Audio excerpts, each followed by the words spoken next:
What's up, everybody? It's me, Conda, sexy vegan wine girl.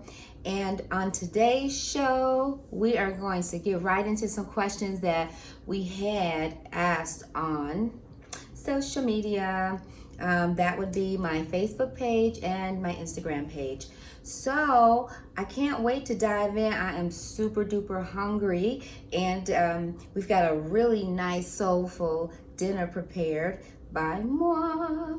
We've got southern greens, and you know what I did with the greens? I mixed the cabbage. So that's gonna be yum yum to tum tum. And we've got spicy cabbage. We've got a stir fry with jasmine rice, a vegetable stir fry. And then of course I have all of my comfort foods, you know, my battered fried things that I occasionally like to eat. That would be battered cauliflower, barbecue vegan chicken, and battered tofu. So we are going to dive right in. You know, I don't do anything without my wine, and yes, I'm drinking a white wine tonight, and happens to be a Chardonnay from South Australia. That company would be the Yalumba Company. I like this so much because it's very crisp, very clean, and it's unwooded, you know, and I like the taste of that. So we're gonna get started, but before I do, honey child, I've got to bless thy food. Let us bless this food. I am so grateful for this food that I'm about to receive for the nourishment of my body. I pray that this food nourishes my body, and I also pray that everyone has a great meal to eat tonight and a safe place to stay. Amen. Alrighty then, let's get into it. All right. Okay, let me just try this jasmine rice.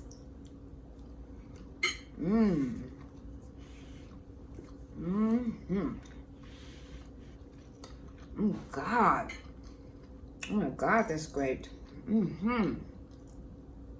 God.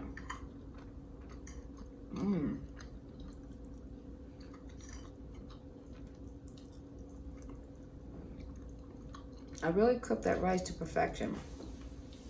I really cooked that rice. What the heck is this falling around? I really cooked this rice to perfection.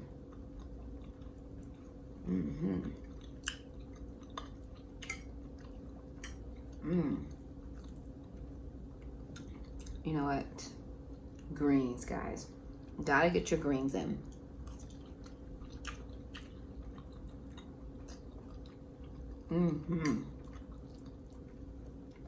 It's so flavorful, nice and juicy.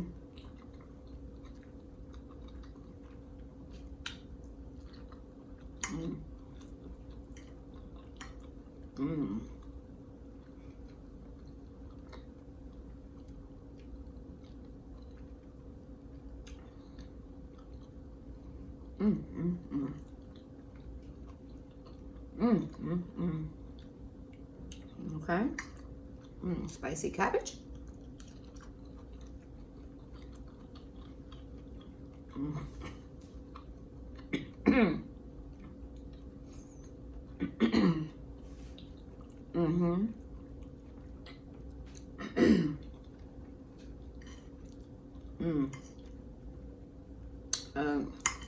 Spicy cabbage. It's definitely spicy. Try tofu.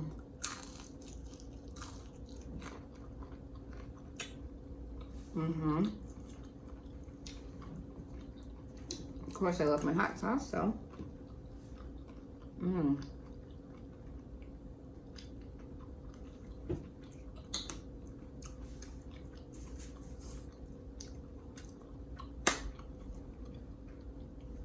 I'm so happy right now.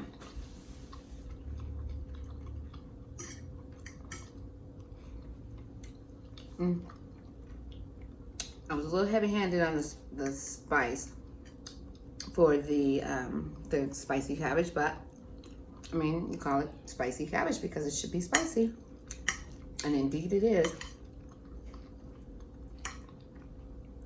I like spice, but not a whole lot of spice. Like, I don't want to be like that, but mm.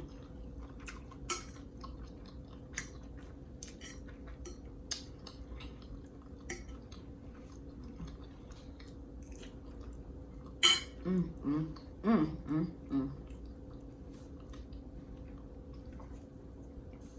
Mm, mm.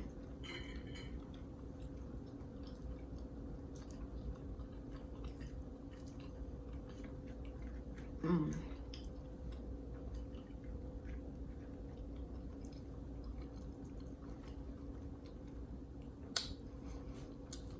It's something very, very comforting about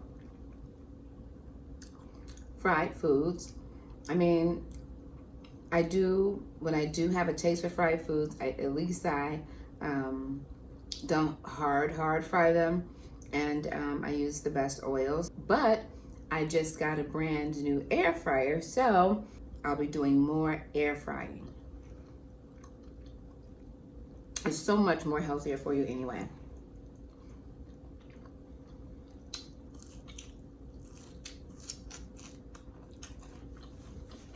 Mm-hmm. Mm, mm, mm, mm. All right.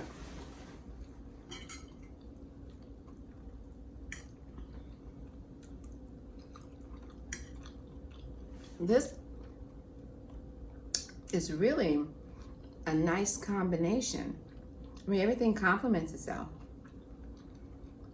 I mean, everything just complements each other. Mm-hmm.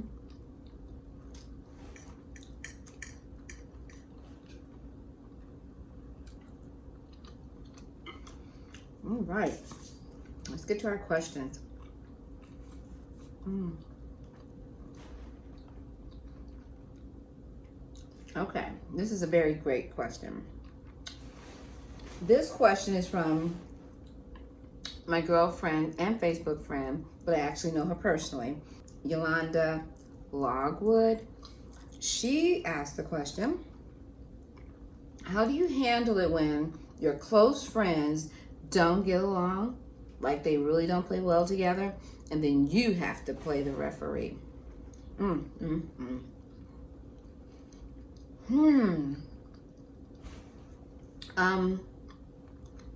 That's happened to a lot of us, I'm sure, right? Many times we've been in situations where, and I can only really speak from a woman's perspective, around some of my girlfriends. I've had girlfriends who I was close with, them both pretty much equally. They loved me, I loved them, but they didn't get along. They didn't like each other. And so I was often in the middle of that. And I just had to assure both of them that our relationship isn't contingent upon anyone else's but the two of us. They both felt special. I mean, I love them both, and they were both my besties. So you just have to create a balance. You know, I oftentimes, especially in the summer, I'll often do girlfriend one-on-one time on my balcony over food and wine and things like that. I travel with my girlfriends. Sometimes I'll travel with just one girlfriend or a smaller group. Sometimes it's a larger group. I often do happy hour, and I'll just choose who I would like to play with during happy hour, you know, go out, have something to drink and eat.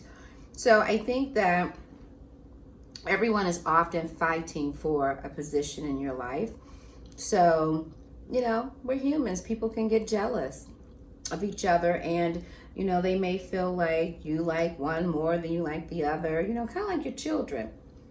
And you just have to make sure you create that balance, and make sure you let them both know that they're both equally important to you. What are your comments and thoughts? What do you guys think? Please comment below and let us know what your thoughts are. Have you ever had this happen to you in a friendship? All right, Amy Carmen, that's my girl. Hey, Amy. Amy asked the question, and this is like almost the same question, but with a little twist.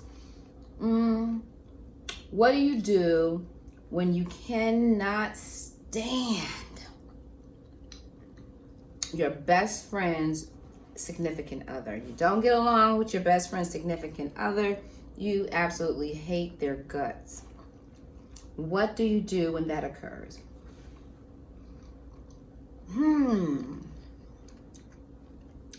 Well, I can tell you this. Hate their significant other all that you want, because nobody's breaking up with nobody. I mean, it's going to have to run its course.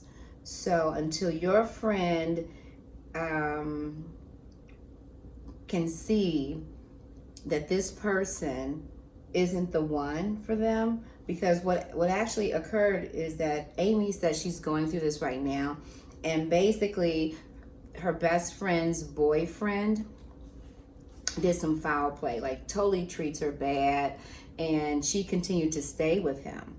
Okay, Amy loves her best friend like we all do, and she had to assure her best friend, like, hey girl, you know, really you should leave his butt, and if you don't, okay, fine, I'll stand by you, I'll be here for you, I'll continue to love you, but I don't want to be around him, because I see how he treats you, and it's just unlawful and ungodly. So if you're going to stay with him, that is your prerogative.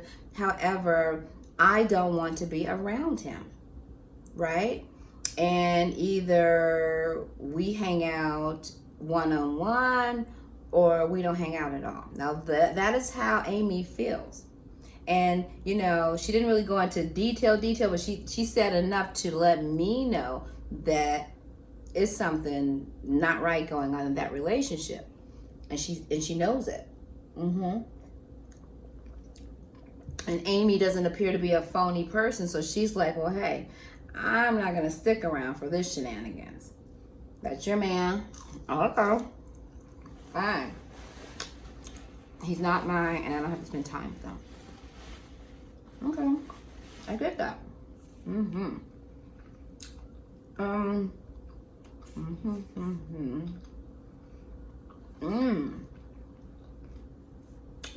This is a good one too, from Yolanda again. Boy, Yolanda is asking so many questions. She's gonna have to co-host with me. Says you're gonna have to come down and, honey, eat some of this delicious food and help me talk to the people. So Yolanda said, polygamy versus monogamy.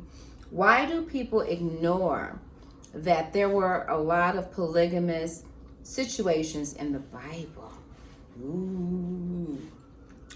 I often try to avoid religious questions or questions regarding what was said in the Bible, because first of all, I'm no Bible scholar, and second of all, you know, we all have the right to be who we are in a spiritual conversation, and some of us agree and some of us don't. That's why most people try to avoid, you know, certain doctrines and dogmas and things of that nature. So, but it is true. If the Bible is true, there has been numerous situations where polygamy was accepted. Mostly in the Old Testament. I'm not sure about the New Testament, but in the Old Testament. And I know that because I was once a part of a community who basically believed in the Old Testament, and the men were able to have up to 7 wives. Now, my ex-husband, and he was my husband at the time, he decided not to take on another wife. And of course, you know why, because he was clear that was all that he needed, right? Well, at least that's what he said. But anywho, so depending on what you are subscribing to, that could be fine. That's, if you agree to doing that, that's on you. I mean, you know, here's the truth. most people are in polygamous relationships and don't really even know it. You know, a lot of people are just out here cheating, having multiple men, multiple women. Pretty much human beings were not really, designed to be monogamous. When you are monogamous, it's because you're doing it by choice or feeling or emotions. But by and large, 9 times out of 10, you'll be with that person faithfully for a significant amount of time, and then you begin to venture out there. Even if you come back, you still dip, tip, and toe. And that's just some cases. That's not every case. There are people who believe in monogamy. I am a monogamous being. I want to be with one person, at least sexually. I enjoy the company of other people, but when it comes to getting in the bed, rolling around in hay, I choose to sleep with one person at a time, period. So to each his own. But let me know your thoughts. Polygamy versus monogamy. Lolita and I covered this in our early segment, so you can go back and see what I said and see what she said in some of the first episodes. We actually talked about polygamy and being polyamorous and things like that. So we talked about all of that too. So it's good to see that question again. Okay. Now,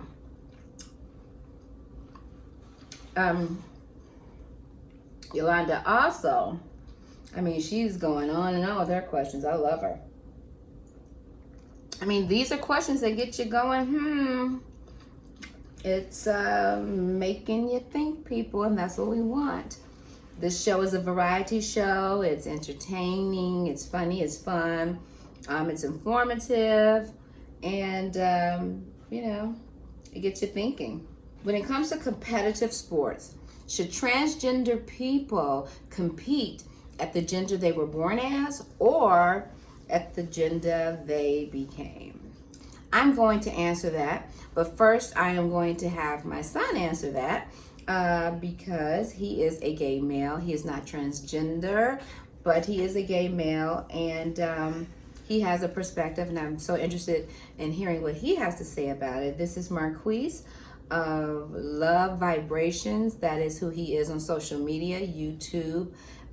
He is that on IG, and I think that's it, right? Yeah. He is that on IG.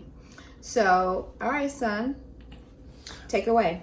I think that you should definitely be able to do whatever you want to do, actually, but when it comes to like the sex change, you should definitely be able to play in competitive sports as the gender that you transition to.